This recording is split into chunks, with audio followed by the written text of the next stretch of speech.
மூத்த பத்திரிகையாளர் தராசு ஷாமிடம் கேட்டு வரலாம். தராசு ஷாம், வணக்கம்.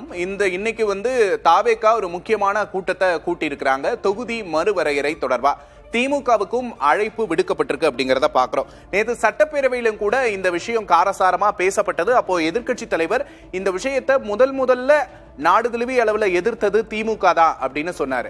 அப்படி ஒரு விஷயத்தை தாவேகா அப்ப முக்கியமா கையில் எடுத்திருக்கிறாங்க. திமுக இதற்கு ஏன் ஆதரவு தரல அப்படின்னு நினைக்கிறீங்க? தாவேகாவை பொறுத்தவரையில அரசியல் பிழை என்னவென்றால், எம்பிக்களுக்கு நேரடியாக அழைப்பிதழ் அனுப்பி கூட்டத்தை கூட்ட முடியாது. காரணம், எம்பிக்களுக்கு என்று தனியான அரசியல் நிலைப்பாடு கிடையாது. டீலிமிட்டேஷன் என்று எடுத்தால் கட்சியின் நிலைப்பாடு என்னவோ அதுதான் அந்த கட்சி எம்பியின் நிலைப்பாடாக இருக்க முடியும். அப்படி என்றால் நியாயமாக இந்த கூட்டம் எப்படி நடத்தப்பட்டிருக்க வேண்டும்? திமுகவுக்கு, அதிமுகவுக்கு கட்சி தலைமைகளுக்கெல்லாம் கடிதம் அனுப்பி உங்கள் கட்சி எம்பிக்களை இந்த கூட்டத்தில் கலந்து கொள்ள சொல்லுங்கள், அப்படிதான் கேட்டிருக்க வேண்டும். மாறாக நேரடியாக ஒவ்வொரு எம்பிக்கும் தனித்தனியாக கடிதம் அனுப்பப்பட்டது. அதை மாணிக்க தாக்கூர் அவர்கள் வெளிப்படையாக சொன்னார்.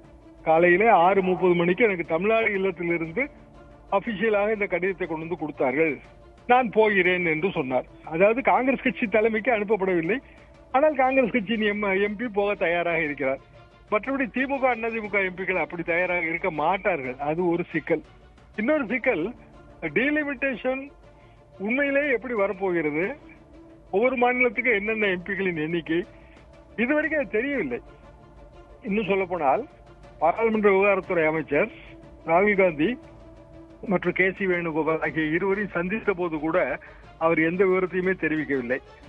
அப்படி என்றால் இங்கு திமுகவின் நிலைப்பாடு, இந்த நிலைப்பாடு ஏற்கனவே தோற்கடிக்கப்பட்ட போது தென்னிந்திய மாநிலங்கள் பாதிக்கப்படும், தமிழ்நாடு பாதிக்கப்படும், குடும்ப கட்டுப்பாடு திட்டத்தை வெற்றிகரமாக அமல்படுத்தியதற்காக தமிழ்நாட்டுக்கு தண்டனையா, இதுதான் கேள்வி. அப்போது அமித்ஷா கூறியது எல்லோருக்கும் ப்ரோ ரேட்டா தான், 50% உயர்வு என்றால் எல்லாருக்கும் 50% உயர்வு எண்ணிக்கையில். இதுல சாதகம் பாதகம் 2 அம்சம் இருக்கா? 50% அப்படிங்கும் போது அது சாதகமா அமையுமா அப்படிங்கிற கேள்வி இருக்கு. 50% சாதகமா தான் அமையும். இப்ப நமக்கு பாண்டிச்சேரி, தமிழ்நாடு சேர்த்து 40 MP, அது 60 MP மாறுச்சு அப்படின்னா, இப்ப தமிழ்நாடு 39 MP, 59 MP மாறுச்சுன்னா சாதகமா இல்லையா? 59 MP ஒரு MP தொகுதிக்கு 6 MLA வரும்ல, MLA எண்ணிக்கை கூடும். MLA எண்ணிக்கை கூடும் போது உள்ளாட்சி பிரதிநிதிகள் எண்ணிக்கை கூடும்ல. அதாவது டோட்டலா கண்ட்ரியோட எலக்டோரல் மேப்பே மாறுற ஒரு சிஸ்டம் இது.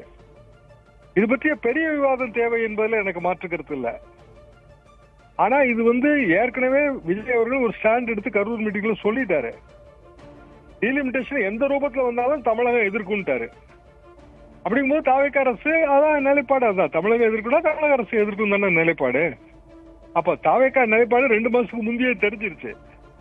அப்ப அந்த நிலைப்பாட்டுக்கு தான் இவங்க எம்பி கூட்டத்தை கூட்டுறாங்க. அப்போ அரசியல் நாடகம்னு கனிமொழி அவர்கள் கூறுவதில் அதுல என்ன தவறு இருக்கு? அரசியல் நாடகம் தானே இது. இப்ப காவிரி பிரச்சனையில அனைத்து கட்சி கூட்டம் கூட்ட வேண்டிய அவசியம் இல்லை அப்படின்னா, இதுல அனைத்து எம்பிக்கள் கூட்டத்தை கூட்ட வேண்டிய அவசியமும் இல்லை இல்ல. ரெண்டுமே தமிழ்நாடு பாதிக்கக்கூடிய பிரச்சனைங்கிறது தாவேகா அரசோட கருத்து. அப்படியே நம்ம எடுத்துக்கிட்டாலும் அப்போ தமிழ்நாட்டை பாதிக்கக்கூடிய ஒரு பிரச்சனைக்கு எந்த கூட்டமும் தேவையில்லை, இன்னொரு பிரச்சனைக்கு கூட்டம் தேவை. இது ஒரு வகையான ரெட்டை நிலைப்பாடு இல்லையா? இந்த இடம் தான் இதுல சிக்கலான இடங்க. சரி, தமிழ்நாட்டுல எப்போதுமே இருக்கிற பிரச்சனை, எல்லா பிரச்சனையுமே கட்சி நிலைப்பாடாகவும் அரசியல் நிலைப்பாடாகவும் நம்ம பார்க்கறது தான். இப்ப தாவேகா வந்த பிறகு அது மாறுமோன்னு நான் நினைச்சேன், ஆனா அப்படி மாறவில்லை. திமுகவோட முடிவு சரிதான் அப்படிங்கிறீங்க. உங்களோட கருத்து பகிர்வுக்கு நன்றி திரு தராசு ஷாம்.